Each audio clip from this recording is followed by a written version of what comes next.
தமிழகம் எங்கும் Max Gold cash for your gold. Max Gold நீங்க தங்க மட்டும் இல்லைங்க, பிளாட்டினம், டைமண்ட், சில்வர், ரூபினி எதை வேணாலும் விற்கலாம். உங்களுக்கான பணம் ரொக்கமா கையிலயோ இல்லைன்னா பேங்க் அக்கௌண்ட்லயோ உடனடியாக செலுத்திடுவாங்க. மார்க்கெட் மதிப்பை விட 100 ரூபாய் ஒரு கிராமுக்கு உங்களுக்கு கூடுதலாக கிடைக்கும். தமிழ்நாடு முழுக்க டோர் ஸ்டெப் சர்வீஸும் இவங்க ப்ரொவைட் பண்றாங்க. உங்களுக்கு கோல்ட விற்கணும்னு அதுக்கு ஒரே ஒரு பெஸ்ட் பிளேஸ் மேக்ஸ் கோல்டு தான். கால் 04445454545. வணக்கம். Big topic with Karthik Mayakumar.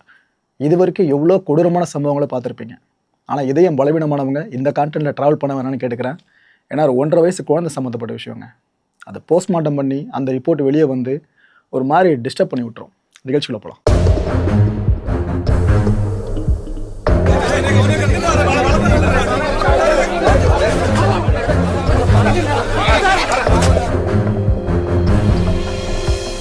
நம்ம கேரளாவோட திருவனந்தபுரம் பகுதி இருக்குல்ல, அதுக்கு அருகில் இருக்க நெடுமங்காடு அப்படின்ற பகுதி.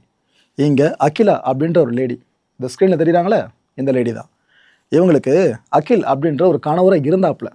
என்ன ஆயிடுச்சுன்னா, என்ன காரணமோ ஏதோ தெரியல, அவர் தன்னோட உயிரை தானே மாய்த்துக்கிட்டாரு. ஸோ கணவர் கிடையாது. இந்த தம்பதிக்கு 1.5 வயசில் ஒரு குழந்தை மட்டும் இருக்குங்க. அந்த குழந்தை பேர் அர்ஷித். 1.5 வயசு தான் அந்த குழந்தைக்கு. ஸோ இந்த அகிலா அண்ட் அர்ஷித் இந்த குடும்பம் கொல்லம் இருக்குல்ல, அதுக்கு வீடு ஷிஃப்ட் பண்ணுறாங்க. அங்கே போயிட்டாங்க. அந்த இடத்துல வச்சு தான் இந்த மூதேவியை சந்திக்கிறாங்க. இவன் பேர் அஷ்கர். இவனுக்கு அமினா அப்படின்ற பொண்ணு கூட கடந்த 2022 வருஷம் கல்யாணம் முடிஞ்சிருச்சு. இந்த தம்பதி கொல்லத்தில் தான் வசிச்சுட்டு இருக்காங்க. இந்த சைக்கோ யாருன்னா, இந்த அமினா இருக்காங்கல்ல, அவங்கள டவுரி கேட்டு அடித்து டார்ச்சர் பண்ணியிருக்கான். எந்த அளவுக்கு டார்ச்சர் பண்ணியிருக்கான்னு தெரியுமா? அந்த அம்மா ஒரு கடத்தில் கோமாக்கே போயிட்டாங்க. இன்னும் அந்த அம்மா கோமாலேருந்து விழிக்கலை. அந்த அளவுக்கு வரதட்சணை கொடுமையை இந்த பாய்புள்ள பண்ணி வச்சுருக்கான் அந்த அமினா அவர்களுக்கு. இவன் என்ன பண்ணுறான், இந்த கொல்லத்துக்கு வந்தால் பாருங்க, அந்த லேடி அகிலா இவ கூட நெருங்கி பழக ஆரம்பிக்கிறான். ஸோ அகிலாவுக்கு ஹஸ்பண்ட் கிடையாது. இந்த அஷ்கர் இருந்த ஒரு பொண்டாட்டியவும் வரதட்சணை கொடுமை பண்ணி கோமால போட்டானா. ஸோ இந்த ரெண்டுமே பழக ஆரம்பிக்குதுங்க, இந்த அகிலாவும் அஷ்கரும். கொல்லம் கரிக்குடி பகுதி இருக்குல்ல, அங்கே ஒரு வாடகை வீடு எடுத்து தான் இவ ப்ளஸ் அந்த குழந்தை அண்டது கூட இவனோட சிஸ்டர் ஒருத்தி இருக்கான். இப்படி எல்லாருமே ஒரு வீட்டில் தங்கிட்டு இருக்காங்க. இந்த குழந்தை மட்டும்தான் இவனுக்கு பெரிய டிஸ்டர்பிங்காக இருந்திருக்குங்க. 1.5 வயசு குழந்தை என்ன பெருசாக டிஸ்டர்ப் பண்ண போது? கரெக்ட், அழுதுட்ருக்கோம். அழுக ஒரு டிஸ்டர்பன்ஸா? ஆனால் அதை மனசில் வச்சுக்கிட்டோம், வேறு என்னென்ன விஷயம் மனசில் வச்சுக்கிட்டோம் அவன் பார்த்து விட்ட வேலைன்னு தெரியல. அந்த 1.5 வயசு பிஞ்சை அவ்வளோ கொடுமை பண்ணி வச்சுருக்கான். கடந்த வெள்ளிக்கிழமை தான் இந்த நாடகம் அரங்கேறுது. என்ன ஆகுது, அந்த குழந்தைய தூக்கிக்கிட்டு இந்த மூதேவி இருக்கான் பாருங்க அஷ்கர், இவன் ஹாஸ்பிட்டலுக்கு ஓடி வரான். ஓடி வந்து டாக்டர்ஸ் கிட்ட பதனபடியே சொல்கிறான், இது போல் குழந்தைக்கு உணவு தொண்டையில் சிக்கிக்கிச்சு அப்படின்னு சொல்லியிருக்கான். ஆனால் அந்த குழந்தையோட கண்டிஷன் இருக்குல்ல, இதை பார்த்ததும் டாக்டர்ஸ்க்கு ஒரு சந்தேகம் வந்துருச்சு ஆரம்பத்திலேயே. என்ன உடம்புல காயம் இருக்க மாதிரி இருக்கு அப்படின்ட்டு. அவனை கேட்டால் இல்லைங்க, தொண்டையில் தான் சிக்கிக்கிச்சு, அதை மட்டும் பாருங்க, உணவு நினைக்கிறன்ற அவன் சொல்லியிருக்கான். டாக்டர் இங்கேயும் அந்த சந்தேகத்தை பலமாக கொண்டு போக ஆரம்பிச்சு. அவங்களுக்கு தெரியும்ல உடம்புல இருக்க காயத்தை பார்த்து எதனால் ஏற்பட்டிருக்கலாம் அப்படின்ட்டு. அவங்க சரி ட்ரீட்மெண்ட் ஆரம்பிக்கிறாங்க. ஆனால் பேட் லக், அந்த குழந்தை இறந்து போயிடுச்சுங்க. அந்த இடத்துல அந்த குழந்தை இறந்து போயிடுச்சு. உடனே அந்த டாக்டர்ஸ் என்ன பண்ணிட்டாங்க, போலீஸுக்கு இன்ஃபார்ம் பண்ணிட்டாங்க. எப்படி ப்ரோ, குழந்தை இறந்ததுனால போலீஸ்க்கு இன்ஃபார்ம் பண்ணலாம் கேட்டிங்கன்னா, அவங்களுக்கு ஆரம்பத்தில் டவுட் வந்துச்சு சொன்னோம் பார்த்தீங்களா. ஸோ இதில் ஏதோ தப்பு இருக்குது, இந்த நபரோட பிஹேவியர் பார்த்தாலும் சரியில்லைன்னு சொல்லிட்டு போலீஸுக்கு இன்ஃபார்ம் பண்ணிட்டாங்க. போலீஸும் ஹாஸ்பிட்டலுக்கு வராங்க.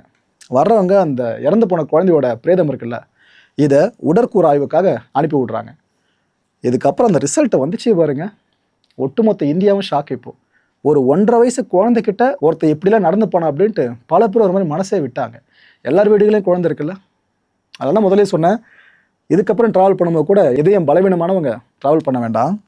அந்த ரிசல்ட்டில் என்னென்ன சொல்லப்பட்டிருக்குன்னா, இயற்கைக்கு மாறான மரணம் இதுன்னு சொல்கிறாங்க. அப்படின்னா ஆப்வியஸாக கொலைன்னு அர்த்தம். அந்த குழந்தைய சித்திரவதை பண்ணியிருக்காங்க, அந்த 1.5 வயசு குழந்தைய, அந்த அஷ்கர். அதுவும் பல நாட்களாக அந்த பிஞ்சு உடம்புல எந்த அளவுக்கு காயங்களை ஏற்படுத்த முடியுமோ அந்த நாய் அந்த அளவுக்கு காயங்களை ஏற்படுத்தி வச்சுருக்கான். அந்த குழந்தையோட உடம்புல இந்த உடற்கூறாய்வு முடியறதுக்கு முன்னாடி வரைக்கும் பார்த்தீங்கன்னா 91 காயங்கள் இருந்ததா பல ஊடகங்களில் ரிப்போர்ட் பண்ணப்பட்டிருந்துச்சு. ஆனால் ரிசல்ட் வந்த பிற்பாடு கன்ஃபார்ம் ஆகிடுச்சு, 51 காயங்கள் அந்த குழந்தை உடம்புல. சிராய்ப்புகள் அது இதுன்னு அந்த பிஞ்சு உடம்புல 51 காயங்கள். தழும்புகளே இருந்திருக்கு அந்த பாப்பா உடம்புல. 2 கைகளையும் ஏற்கனவே உடச்சிருக்காம போல இருக்கு அந்த குழந்தையோட கைகளை. இதுக்காக சிகிச்சை எடுத்துகிட்டு வந்திருக்கு அந்த குழந்தை.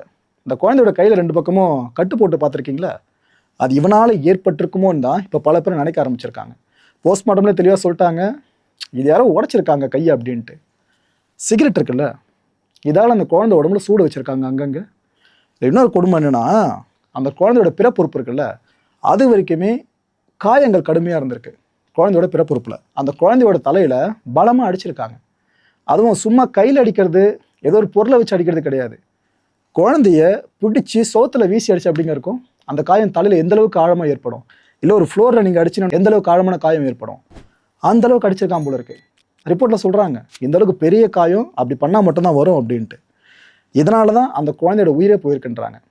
தலையில் அடி பெருசாக பட்டுச்சுல, அந்த குழந்தையோட மூளையும் சரி, குழந்தையோட உள்ளுறுப்புகளையும் சரி, ரத்தப்போக்கு ஹெவியாக இருந்திருக்கு பயங்கரமாக. 1.5 வயசு குழந்தை உடம்புக்குள்ள இவ்வளோ விஷயங்கள் மக்களே. ரத்தப்போக்கு ரொம்ப ஹெவியாக இருந்திருக்கு. இதுதான் ஒரு கட்டத்தில் அந்த குழந்தை இறக்கிறதுக்கு காரணமாக அமைஞ்சிருக்கிறதா அந்த ரிப்போர்ட்டில் சொல்லியிருக்காங்க.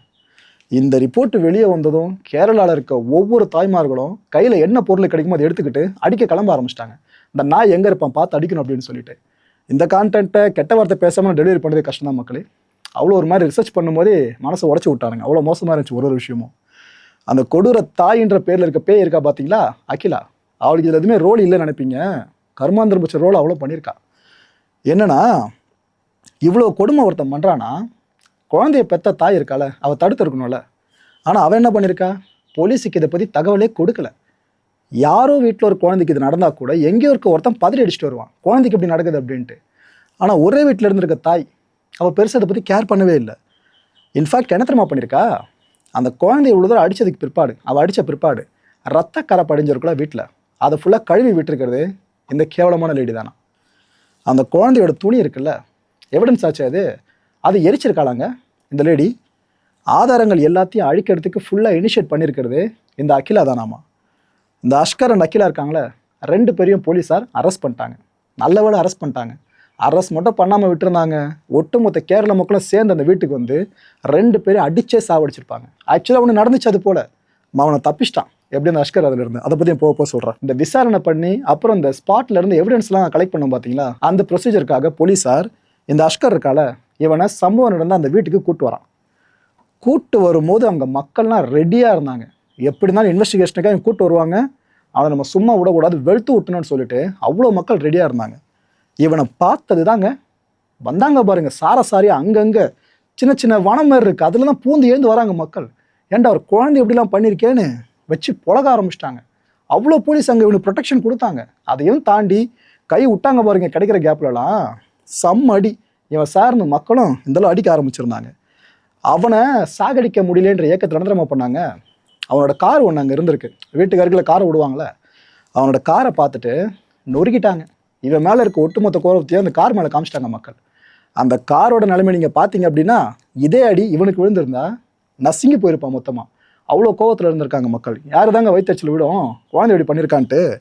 இதுக்கப்புறம் நூற்றுக்கணக்கான போலீஸார் அங்கே குவிக்கப்பட்டாங்க. இல்லைன்னா அடுத்த பெரும் எதிர்பார்ப்பு தெரியுமா, இவனை கூட்டு வந்த மாதிரி அந்த அகிலா வந்த ஸ்பாட்டை கூட்டுற வாய்ப்பு இருக்குது. இது லீகல் ப்ரொசீஜர் தானே.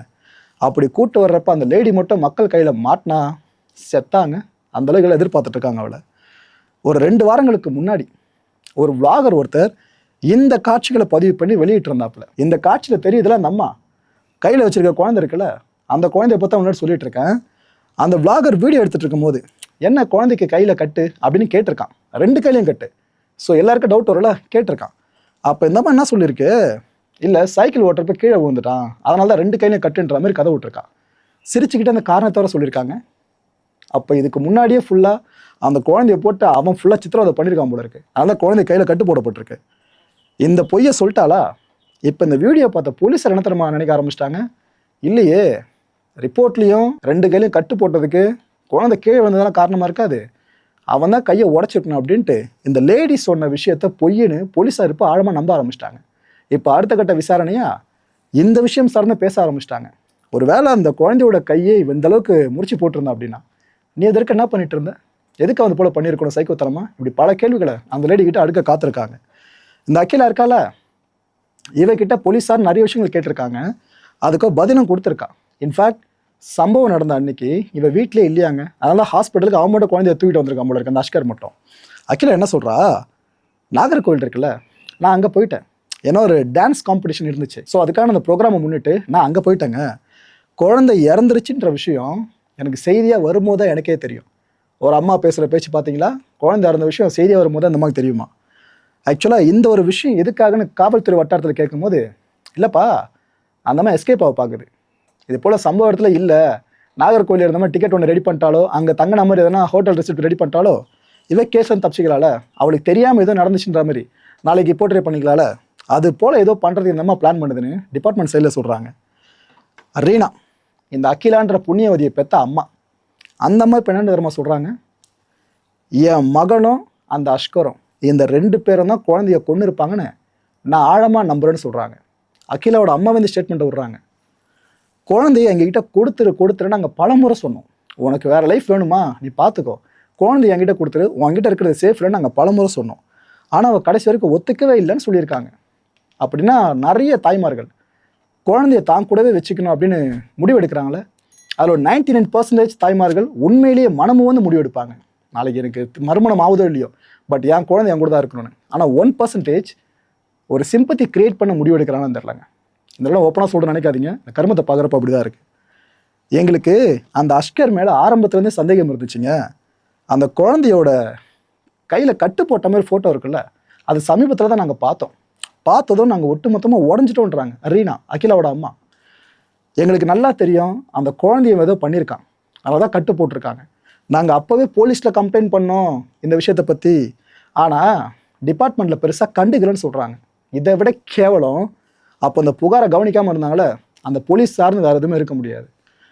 ஏற்கனவே குழந்தைய கொல்லுவேன் அப்படின்னா மிரட்டியிருக்கானாமா இந்த அம்மாவை, ரீனாவை. இவ்வளோ விஷயங்கள் இப்போ வெளியே வந்துக்கிட்டு இருக்கு. ஸோ ஆரம்பத்தில் ஒழுங்காக ஆக்ஷன் எடுத்திருந்தாங்க அப்படின்னா இப்போ அந்த உயிர் போயிருக்காது. இதுக்கு யார் இப்போ பொறுப்பு எடுத்துக்கிறது?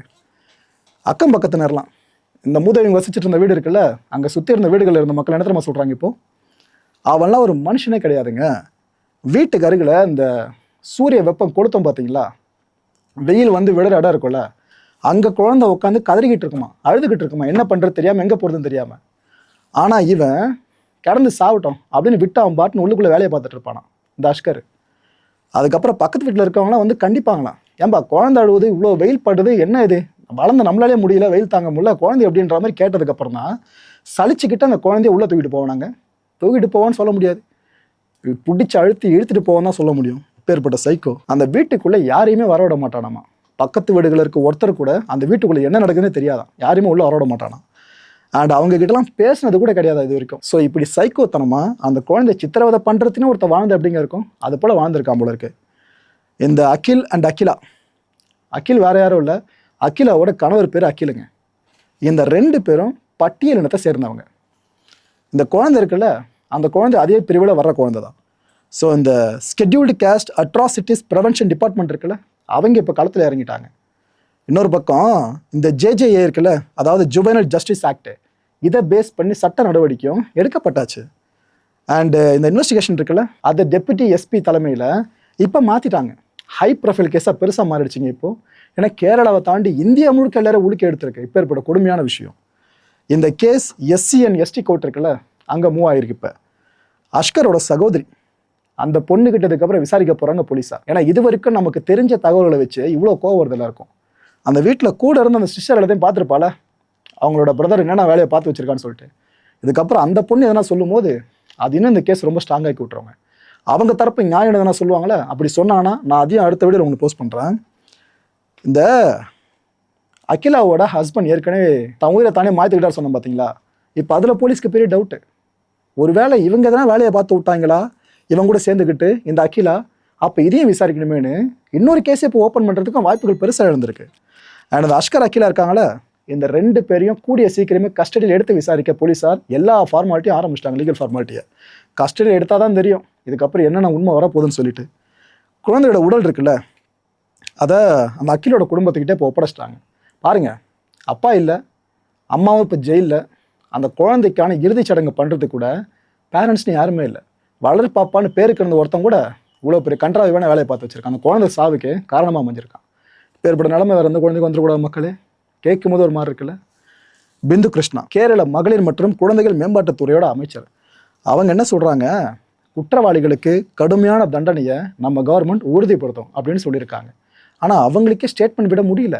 ஏன்னா இப்போ ஏற்பட்ட செய்தியை நான் சொல்லி நீங்கள் கேட்கும் போது ஒரு மாதிரி மனசு உங்களுக்கு கனத்து இருக்கும். நான் ஆரம்பத்தில் சொல்கிறதை கேட்டு என்ன பலவீனமாக பார்க்கக்கூடாதுன்னா அப்படின்னா யோசிச்சிருப்பீங்க. இப்போ புரிஞ்சிருக்கணும் எதுக்கு அந்த வார்த்தைகளை சொன்னேன் அப்படின்ட்டு. இதில் வேறு இன்னும் சில வீடியோஸ் இருக்குது மக்களே, அதெல்லாம் நான் உங்களுக்கு காண்பிக்க விரும்பல, அவ்வளோ டிஸ்டர்பிங்காக இருக்கும், அதை விட்டுருங்க. குழந்தைங்களுக்கு பிறர்கிட்ட இருந்து தான் பாதுகாப்பு இல்லைன்னு பார்த்தா பெற்றோர்கிட்ட இருந்து பாதுகாப்பு இல்லைன்ற நிரசனம் இப்போ தெரிஞ்சிருக்கு.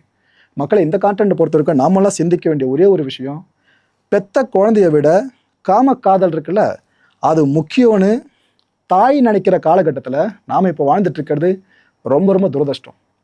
அடுத்த நிகழ்ச்சி சந்திக்கலாம். நன்றி, வணக்கம். தமிழகம் எங்கும் Max Gold, cash for your gold. Max Gold நீங்க தங்க மட்டும் இல்லைங்க, பிளாட்டினம், டைமண்ட், சில்வர், ரூபினி எதை வேணாலும் விற்கலாம். உங்களுக்கான பணம் ரொக்கமா கையிலயோ இல்லைன்னா பேங்க் அக்கௌண்ட்லயோ உடனடியாக செலுத்திடுவாங்க. மார்க்கெட் மதிப்பை விட 100 ரூபாய் ஒரு கிராமுக்கு உங்களுக்கு கூடுதலா கிடைக்கும். தமிழ்நாடு முழுக்க டோர் ஸ்டெப் சர்வீஸ் இவங்க ப்ரொவைட் பண்றாங்க. உங்களுக்கு கோல்ட விற்கணும்னு அதுக்கு ஒரே ஒரு பெஸ்ட் பிளேஸ் மேக்ஸ் கோல்டு தான். கால் 04445454545. என் நண்பர் மாயம் ஸ்டுடியோஸ் நேயர்களே, மாயம் பக்தின்னு ஆன்மீகத்துக்காக பிரத்யேகமா ஒரு சேனலை கொண்டு வந்திருக்கோம். மறக்காம சப்ஸ்கிரைப் பண்ணி அந்த சேனலுக்கு உங்களோட ஆதரவை மனப்பூர்வமா தெரிவிங்க. வணக்கம் மாயம் ஸ்டுடியோஸ் நண்பர்களே. மாயம் ட்ரெண்ட்ஸ் அப்படின்ற ஒரு புதிய ஃபேஸ்புக் பேஜை ஓப்பன் பண்ணியிருக்கோம்.